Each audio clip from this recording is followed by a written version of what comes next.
Bismillahirrahmanirrahim. Assalamualaikum warahmatullahi wabarakatuh.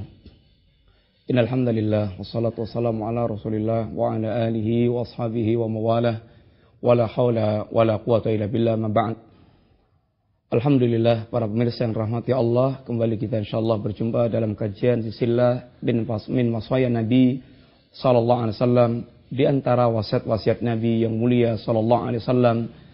Dan sebelum kita masuk pada pembicaraan tentang wasaya Nabi, beberapa wasiat Nabi, maka kita telah menyampaikan muqaddimah tentang bagaimana keberadaan Nabi kita yang mulia SAW merupakan nikmat yang sangat besar dari Allah SWT, karena kedatangan beliau datang dengan membawa petunjuk yang mengeluarkan manusia dari kegelapan kepada cahaya yang terang benderang, yang menuntun kita kepada siratal mustaqim. Dan kita telah sampaikan di antara kewajiban umat kepada Nabi yang mulia sallallahu alaihi wasallam adalah mencintai beliau di atas segala-galanya. Sebagaimana kecintaan para sahabat pada Nabi yang mulia sallallahu alaihi wasallam, cukuplah di antaranya ketika Ali bin Abi Thalib ditanya, "Kaifa hubbuka li Rasulillah?" Bagaimana kecintaan Anda kepada Rasulullah sallallahu alaihi wasallam? Maka kata Ali bin Abi Thalib, "Wallahi, demi Allah Subhanahu wa taala, demi Allah, bahwasanya Nabi kana ahabbu ilaina, Nabi lebih kami cintai, min amwalina wa abnaina wa abaina wa ummahatina wa minal ma'i al-barid." Demi Allah, sesungguhnya Rasulullah SAW lebih kami cintai dibandingkan dengan kecintaan kami kepada harta-harta kami, dibandingkan kecintaan kami kepada anak-anak kami, dibandingkan kecintaan kami kepada ayah-ayah kami, kepada ibu-ibu kami, bahkan kecintaan kami kepada bilma'il barid, terhadap air yang sangat dingin ketika dalam keadaan seorang ala dhama'i, dalam keadaan orang kausan. Ini gambaran secara umum yang mewakili kecintaan semua para sahabat Nabi kepada Rasulullah sallallahu alaihi wasallam, sehingga mereka rela menyerahkan apapun harta dan bahkan nyawa mereka untuk mengikuti Rasulullah sallallahu alaihi wasallam. Para pemirsa, di antara kewajiban kita yang kedua, setelah yang pertama adalah kewajiban kita mencintai Nabi sallam, adalah kewajiban mentaati Rasulullah sallallahu alaihi wasallam. Allah Subhanahu wa taala menjadikan standar kita di atas petunjuk, dan kita jaminan mendapatkan petunjuk apabila kita mencintai, apabila kita mentaati Rasulullah sallallahu alaihi wasallam. Allah Subhanahu wa taala menegaskan dalam bentuk perintah kepada setiap mukmin yang hatinya telah ada iman, ya ayyuhalladzina amanu atiullaha wa atiur rasul. Wahai kaum mukminin, taatilah Allah dan taatilah Rasul. Ketaatan yang mutlak. Dan Allah tegaskan, wa in tuti'uhu tahtadu. Apabila kalian mencintai Rasulullah SAW, maka Anda akan di atas petunjuk Allah Subhanahu wa taala. Sehingga apabila ketaatan kepada Nabi jaminan di atas petunjuk, maka mafhum khalafah, pemahaman kebalikan dari ayat tersebut, barang siapa yang dia menyelisih Rasulullah sallallahu alaihi wasallam, maka dia akan berada di atas kesesatan. Dan itulah yang ditegaskan oleh Allah Subhanahu wa taala. Sebagaimana Allah katakan, "Falyahdharil ladzina yukhalifuna an amri an tusibahum fitnah aw yusibahum adzabun alim." Hendaklah orang-orang yang mereka menyelisih perkara Rasulullah SAW, mereka mengkhawatirkan. Apa yang harus mereka khawatirkan dengan menyelisih Rasulullah? An tusibahum fitnah. Seandainya fitnah akan menimpa kepada mereka. Aw yusibahum adzabun alim. Atau mereka akan ditimpa azab yang sangat pedih. Para ulama, di antaranya Al-Imam Ibnu Katsir rahimahullah ta'ala menerangkan, apa yang dimaksudkan dengan antusibahum fitnah? Seandainya fitnah akan menimpa mereka. Ini imma fitnatul kufri wa imma fitnatul nifaq wa imma fitnatul bid'ah. Dan ketiga-tiganya ini adalah terancam dengan an-nar. Seorang yang mereka melakukan penentangan dengan terang-terangan kepada Nabi, maka dia kafir. Orang yang mereka melakukan penentangan batin dengan menunjukkan zahir seakan-akan mentaati Nabi, dia adalah munafik. Dan orang yang mereka lebih mencintai dengan perkara baru yang tidak pernah diajarkan Nabi, dia adalah ahlul bidah. Dan tiga-tiganya diancam dengan an-nar. Innallaha jami'ul kafirina wal munafikina fi jahannama jami'an. Allah akan mengumpulkan orang kafir dan munafik di satu lembah jahanam. Dan Allah dan Nabi kita mengatakan ini tentang bid'ah.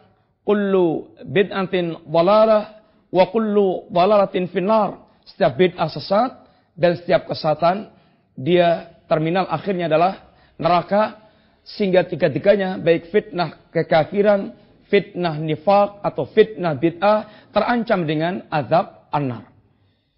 Atau ta'adab yang pedih di dunia dengan ditangkap, dibunuh, diperangi, atau di akhirat dengan dia diazab oleh Allah di jahannam.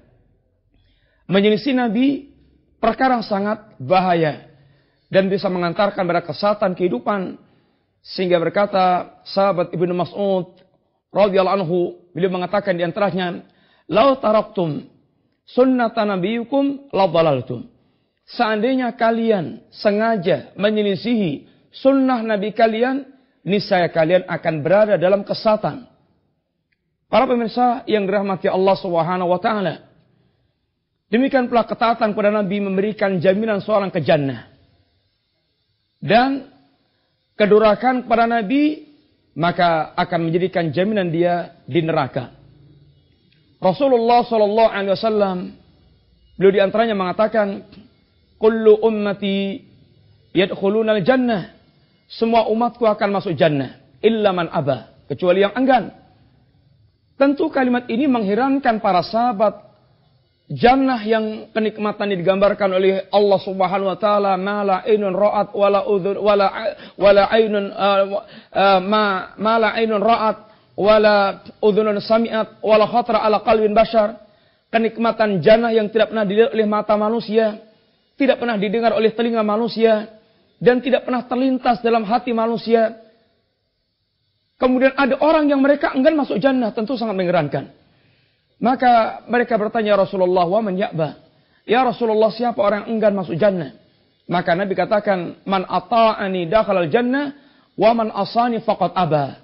Orang yang mentaatiku maka dia akan masuk surga, dan orang yang mereka menyelisihiku maka dia akan, orang mereka enggan, orang mereka maksiat padaku maka dia telah enggan untuk masuk ke dalam jannah. Para pemirsa yang dirahmati Allah Subhanahu wa taala. Oleh karena itulah bagaimana seorang mukmin dia hendaknya memimpin jiwanya untuk berusaha untuk mentaati Nabi dengan ketaatan yang setulusnya. Dan lihatlah bagaimana para sahabat mereka telah mendidik diri mereka untuk mentaati Rasulullah SAW sebagai bentuk ketaatan kepada Allah Subhanahu Wa Taala. Karena barang siapa mentaati Rasul maka dia telah taat kepada Allah Subhanahu Wa Taala. Wa may yuti'ir Rasulah faqad ata Allah. Barang siapa yang dia mentaati Rasul maka dia telah mentaati Allah Subhanahu Wa Taala. Dan bagaimana Rasulullah SAW mendidik kepada para sahabat untuk betul-betul mentaati Allah Subhanahu Wa Taala dan selalu sami'na wa ta'na, dan tentu di dalamnya adalah ketaatan kepada Rasulullah Sallallahu Alaihi Wasallam. Ketika turun ayat ini dalam surat yang akhir-akhir dari surat Al-Baqarah, lillahi ma fis samawati wa ma fil ard wa in tubdu ma fi anfusikum aw tukhfuhu yuhasibukum billah. Maka para sahabat datang kepada Rasulullah SAW dengan mengatakan ketika turun ayat tersebut yang maknanya seluruh langit dan bumi milik Allah Subhanahu Wa Taala dan tidak ada satupun yang terlintas dalam hati manusia pasti akan dihisap oleh Allah Subhanahu Wa Taala. Yang mereka sembunyi, yang mereka nampakkan atau yang mereka sembunyikan akan dihisap oleh Allah Subhanahu Wa Taala. Maka sungguh ayat ini sangat memberatkan para sahabat sehingga mereka datang pada Nabi yang mulia, ya Rasulullah, qulifna bima nutiq. Ya Rasulullah, kami telah dibebankan Allah dengan apa yang kami mampu untuk melakukannya. Akan tapi ya Rasulullah, Allah Subhanahu wa taala sekarang membebankan pada kami sesuatu yang kami tidak mampu untuk mewujudkannya. Ini ayat yang akan menghisap segala apa yang tersembunyi dalam hati mereka. Kan alangkah seandainya semua yang terlintas dalam diri kita dihisap oleh Allah Subhanahu wa taala dan kemudian akan diazab oleh Allah Subhanahu wa taala, alangkah sangat binasanya setiap kita. Maka para sahabat mereka sangat keberatan dengan perkara tersebut. Akan tapi kata Nabi dalam mendidik para sahabat, kata Nabi, aturidun an taqulu kama qalat ahlu kitabain? Apakah kalian hendak mengatakan dengan apa yang telah dikatakan dua ahlul kitab, sami'na wa asaina, kami dengar ya Rabb dan kami maksiat? Bal qulu, akan tapi ucapan li Anda sami'na wa ta'na. Maka ketika para sahabat mereka telah mengikuti Rasulullah sami'na wa ta'na, maka turun ayat Allah Subhanahu wa taala yang menghapuskan dan meringankan para sahabat sebagai bentuk barakah dari sikap mereka sami'na wa ta'na. Apa itu? Turun ayat berikutnya, amana rasulu bima unsila ilaihi min rabbih wal mu'minun kullun amana billahi wa malaikatihi wa kutubihi wa rusulihi la nufarriqu baina ahadin min rusulihi wa qalu sami'na wa ata'na ghufranaka rabbana wa ilaikal masir. Turun ayat Allah SWT telah beriman kepada Allah, malaikat, kemudian kitab, kemudian Rasulullah dan semua kaum mukminin.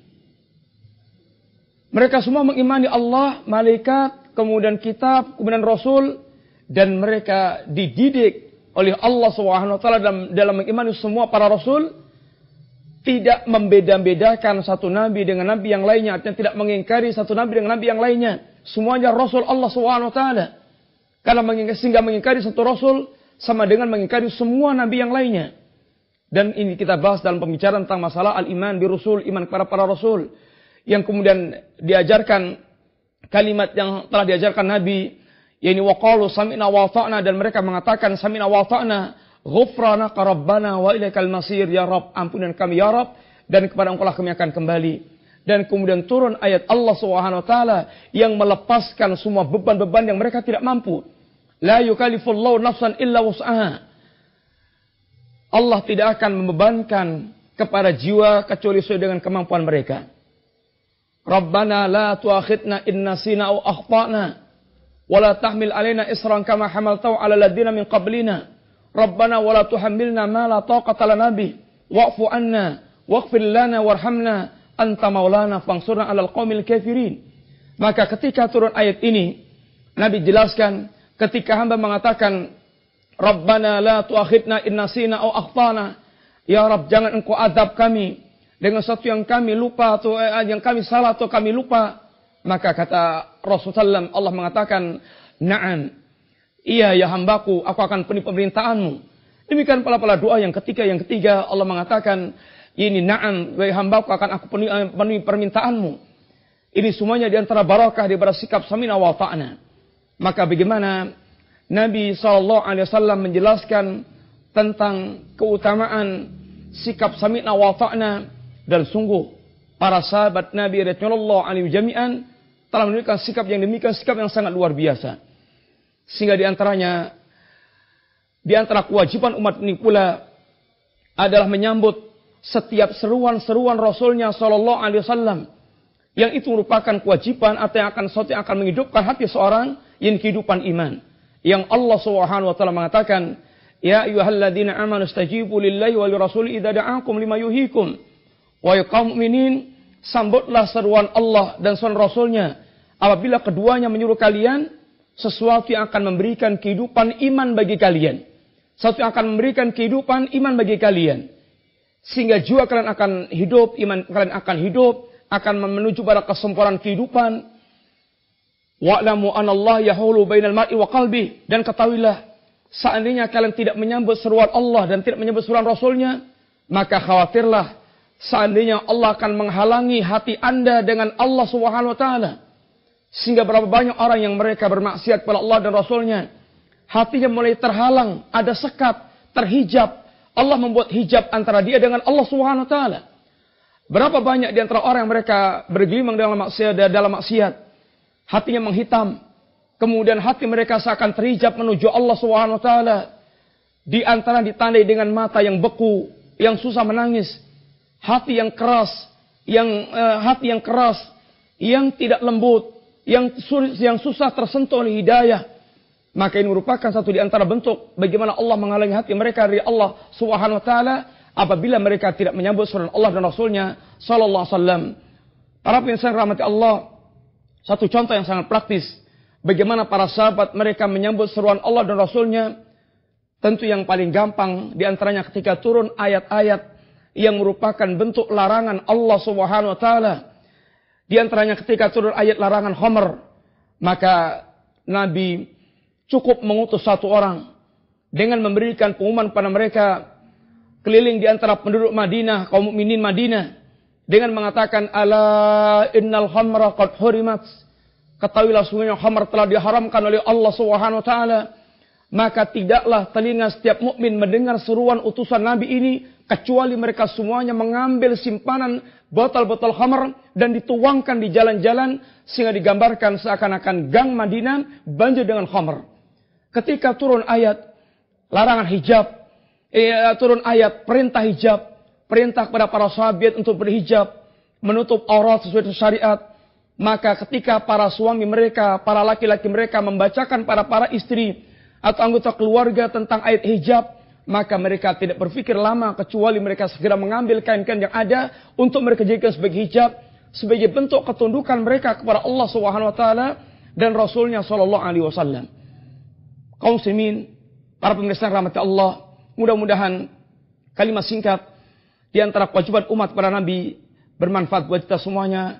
Insyaallah kita sambung dalam pertemuan yang lainnya bismillah. Wa sallallahu ala nabiyyina Muhammadin wa ala alihi wa sahbihi wasallam. Assalamualaikum warahmatullahi wabarakatuh.